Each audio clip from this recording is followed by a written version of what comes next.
ನಮಸ್ತೆ ಸ್ನೇಹಿತರೆ, ನಾನು ನಿಮ್ಮ ಅವಿನಾಶ್ ಆರಾಧ್ಯ.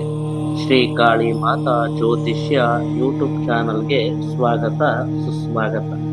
ನಾನು ಇಂದು ನಿಮಗೆ ಪುಷ್ಯ ನಕ್ಷತ್ರದಲ್ಲಿ ಜನಿಸಿದವರ ಗುಣಸ್ವಭಾವದ ಬಗ್ಗೆ ಒಂದಷ್ಟು ಮಾಹಿತಿಗಳನ್ನು ತಿಳಿಸಲಿದ್ದೇನೆ. ಪುಷ್ಯ ನಕ್ಷತ್ರದಲ್ಲಿ ಜನಿಸಿದವರು ಯಾವುದೇ ಕೆಲಸ ಮಾಡುವ ಇಚ್ಛೆಯನ್ನು ಹೊಂದಿರುತ್ತಾರೆ ಮತ್ತು ಈ ಪುಷ್ಯ ನಕ್ಷತ್ರದವರು ಎಲ್ಲವನ್ನು ಜಗತ್ತಿಗೆ ತೋರಿಸಲು ಬಯಸುತ್ತಾರೆ ಮತ್ತು ಅವುಗಳನ್ನು ನಿಭಾಯಿಸಲು ಅವರು ಸಮರ್ಥರಾಗಿದ್ದರೂ ಅಥವಾ ಇಲ್ಲದಿದ್ದರೂ ಕಾರ್ಯಗಳನ್ನು ತೆಗೆದುಕೊಳ್ಳುತ್ತಾರೆ. ಆದರೂ ಅವರ ಸ್ವಂತದ ಅಡಿಯಲ್ಲಿ ಹೆಚ್ಚು ಕೆಲಸ ಮಾಡುವುದರಿಂದ ಅವರು ಒತ್ತಡಕ್ಕೆ ಒಳಗಾಗುತ್ತಾರೆ ಮತ್ತು ಜೀವನದಲ್ಲಿ ಇತರ ಬದ್ಧತೆಗಳಲ್ಲಿ ಆಸಕ್ತಿ ಇರುವುದಿಲ್ಲ. ಮತ್ತು ಪುಷ್ಯ ನಕ್ಷತ್ರದವರು ಭಾವನಾತ್ಮಕ ಜೀವಿಗಳಾಗಿರುವುದರಿಂದ ಅವರ ಕೆಲಸದ ಬಗ್ಗೆ ಸ್ವಲ್ಪ ಟೀಕೆ ಕೂಡ ಅವರಿಗೆ ದುಃಖವನ್ನ ಉಂಟು ಮಾಡುತ್ತದೆ. ಮತ್ತು ಪುಷ್ಯ ನಕ್ಷತ್ರದವರು ಆಧ್ಯಾತ್ಮಿಕತೆಗೆ ಆಕರ್ಷಿತರಾಗಿರುತ್ತಾರೆ. ನಿಮ್ಮ ಆಧ್ಯಾತ್ಮಿಕ ಅಭ್ಯಾಸದಲ್ಲಿ ನೀವು ಭಕ್ತಿ ಮತ್ತು ನಿಷ್ಠಾವಂತರು ಮತ್ತು ಇತರರಿಗೆ ಆಧ್ಯಾತ್ಮಿಕ ಸ್ಫೂರ್ತಿಯು ಮೂಲವಾಗಿರಬಹುದು. ನೈತಿಕತೆಯು ನಿಮಗೆ ಮುಖ್ಯವಾಗಿದೆ ಮತ್ತು ನಿಮ್ಮ ಸದ್ಗುಣದ ವ್ಯಾಖ್ಯಾನದೊಂದಿಗೆ ಹೊಂದಿಕೆಯಾಗುವ ರೀತಿಯಲ್ಲಿ ಕಾರ್ಯನಿರ್ವಹಿಸಲು ನೀವು ಶ್ರಮಿಸುತ್ತೀರಿ. ನೀವು ಸ್ವತಂತ್ರವಾಗಿರುತ್ತೀರಿ ಮತ್ತು ಅದು ನಿಮಗೆ ಸರಿಯಾಗಿ ಕಾಣದಿದ್ದರೆ ಅದರೊಂದಿಗೆ ಹೋಗುವುದಿಲ್ಲ. ಭೌತಿಕ ಸಂತೋಷಗಳು ನಿಮ್ಮ ಮೇಲೆ ಹೆಚ್ಚು ಪ್ರಭಾವ ಬೀರುವುದಿಲ್ಲ. ನಿಮ್ಮ ಸ್ವಯಂ ನಿಯಂತ್ರಣ ಮತ್ತು ಸಂಯಮವು ನಿಮ್ಮ ಆಸೆಗಳನ್ನು ಮತ್ತು ಭಾವನೆಗಳನ್ನು ಹೆಚ್ಚಿನ ಸಮಯ ನಿಯಂತ್ರಣದಲ್ಲಿಡಲು ನಿಮಗೆ ಅನುವು ಮಾಡಿಕೊಡುತ್ತದೆ. ನೀವು ವಿರಳವಾಗಿ ನಿಮ್ಮ ಸಂಯಮವನ್ನ ಕಳೆದುಕೊಳ್ಳುತ್ತೀರಿ. ಇತರರು ನಿಮ್ಮ ಕಠಿಣತೆಯನ್ನು ಅವರ ಮೇಲೆ ಏರುವ ಬಗ್ಗೆ ಚಿಂತಿಸಬೇಕಾಗಿಲ್ಲ. ಆದಾಗ್ಯೂ ನೀವು ತುಂಬಾ ಉದಾರರಾಗಿದ್ದೀರಿ. ನೀವು ಏನೇ ಹೊಂದಿದ್ದರೂ ನೀವು ಬಿಟ್ಟುಕೊಡಲು ಬಯಸುತ್ತೀರಿ. ತೀಕ್ಷ್ಣವಾದ ಕುತೂಹಲವು ನಿಮ್ಮನ್ನು ಅನೇಕ ವಿಷಯಗಳಲ್ಲಿ ಜ್ಞಾನವನ್ನ ಹೊಂದುವಂತೆ ಮಾಡುತ್ತದೆ.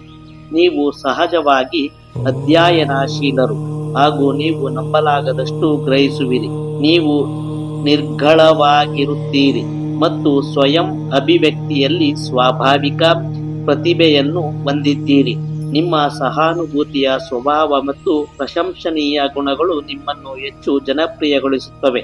ಮತ್ತು ಈ ಪುಷ್ಯ ನಕ್ಷತ್ರದವರು ಅಹಂಕಾರ ಮತ್ತು ಹೆಚ್ಚು ಮಂಡುತನದ ಪ್ರವೃತ್ತಿಯಾಗಿದೆ. ನಿಮ್ಮದು ತಪ್ಪಾಗಿರಬಹುದು ಎಂಬುದನ್ನು ಒಪ್ಪಿಕೊಳ್ಳಲು ನೀವು ನಿರಾಕರಿಸುತ್ತೀರಿ ಮತ್ತು ಇತರರ ಆಲೋಚನಾ ವಿಧಾನಗಳನ್ನು ಪರಿಗಣಿಸಲು ಬಯಸುವುದಿಲ್ಲ. ಇದು ನಿಮ್ಮನ್ನ ನಿಷ್ಠುರವಾಗಿ ಮತ್ತು ಬೇಗನೆ ಕೋಪಗೊಳ್ಳುವಂತೆ ಮಾಡಬಹುದು. ಇವುಗಳಲ್ಲಿ ಹೆಚ್ಚಿನವು ನಿಮ್ಮನ್ನು ಕಾಡುವ ಅಭದ್ರತೆಯಿಂದ ಉಂಟಾಗುತ್ತದೆ. ಒಮ್ಮೆ ನೀವು ನಿಮ್ಮೊಂದಿಗೆ ಹೊಂದಾಣಿಕೆ ಮಾಡಿಕೊಂಡರೆ ನಿಮ್ಮ ಸುತ್ತಲಿನ ಪ್ರಪಂಚದೊಂದಿಗೆ ನೀವು ಶಾಂತಿಯಿಂದ ಇರಲು ಸುಲಭವಾಗುತ್ತದೆ ಹಾಗೂ ಒಪ್ಪಿಗೆ ಪಡೆಯಲು ನಿಮ್ಮ ಪ್ರಯತ್ನಗಳಲ್ಲಿ ನೀವು ತುಂಬಾ ಮಾತನಾಡಬಹುದು. ನಿಮ್ಮ ಸ್ವಂತ ಆಲೋಚನೆಗಳು ಮತ್ತು ಅಭಿಪ್ರಾಯಗಳನ್ನು ಅವರು ನಿಜವಾಗಿಯೂ ಬಯಸುತ್ತಾರೆಯೇ ಅಥವಾ ಇಲ್ಲವೇ ಎಂಬುದನ್ನು ಪರಿಗಣಿಸದೆ ನೀವು ಮಾತನಾಡಬಹುದು. ಮತ್ತು ಜೀವನದಲ್ಲಿ ನಿಮಗೆ ಹೆಚ್ಚು ಸಂತೋಷವನ್ನ ನೀಡುವ ವಿಷಯವೆಂದರೆ ನಿಮ್ಮ ಸ್ವಂತ ಕುಟುಂಬ. ಅವರ ಮೇಲಿನ ನಿಮ್ಮ ಪ್ರೀತಿಯು ಗಾಢವಾಗಿದೆ, ಆದರೆ ಅವರೊಂದಿಗಿನ ನಿಮ್ಮ ಬಾಂಧವ್ಯವು ಕೈಯಿಂದ ಹೊರಬರಬಹುದು. ಇದು ಪುಷ್ಯ ನಕ್ಷತ್ರದಲ್ಲಿ ಜನಿಸಿದವರ ಬಗ್ಗೆ ವಿಶೇಷ ಮಾಹಿತಿಯಾಗಿತ್ತು. ಇನ್ನು ಮುಂದಿನ ದಿನಗಳಲ್ಲಿ ಆಶ್ಲೇಷ, ಮಕ, ಪುಬ್ಬ ಹೀಗೆ ಮುಂಬರುವ ನಕ್ಷತ್ರಗಳ ಬಗ್ಗೆ ಮಾಹಿತಿಯನ್ನ ಇದೇ ರೀತಿ ಶ್ರೀ ಕಾಳಿ ಮಾತಾ ಜ್ಯೋತಿಷ್ಯ ಯೂಟ್ಯೂಬ್ ಚಾನಲ್ ಮೂಲಕ ತಿಳಿಸಿಕೊಡಲಿದ್ದೇನೆ. ಆದ್ದರಿಂದ ನಮ್ಮ ಶ್ರೀ ಕಾಳಿ ಮಾತಾ ಜ್ಯೋತಿಷ್ಯ ಯೂಟ್ಯೂಬ್ ಚಾನಲ್ ಅನ್ನ ಸಬ್ಸ್ಕ್ರೈಬ್ ಮಾಡಿ, ಪಕ್ಕದಲ್ಲಿ ಇರುವ ಗಂಟೆಯ ಐಕಾನ್ ಅನ್ನು ಒತ್ತಿ ಹಾಲೆಂದು ಕೊಡಿ. ಆವಾಗ ಮಾತ್ರ ನಾವು ಹಾಕುವಂತಹ ಮಾಹಿತಿಗಳು ನಿಮಗೆ ಮೊದಲು ಬಂದು ತಲುಪುತ್ತದೆ.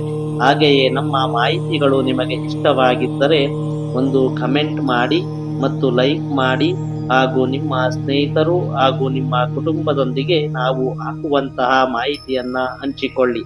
ಧನ್ಯವಾದಗಳು.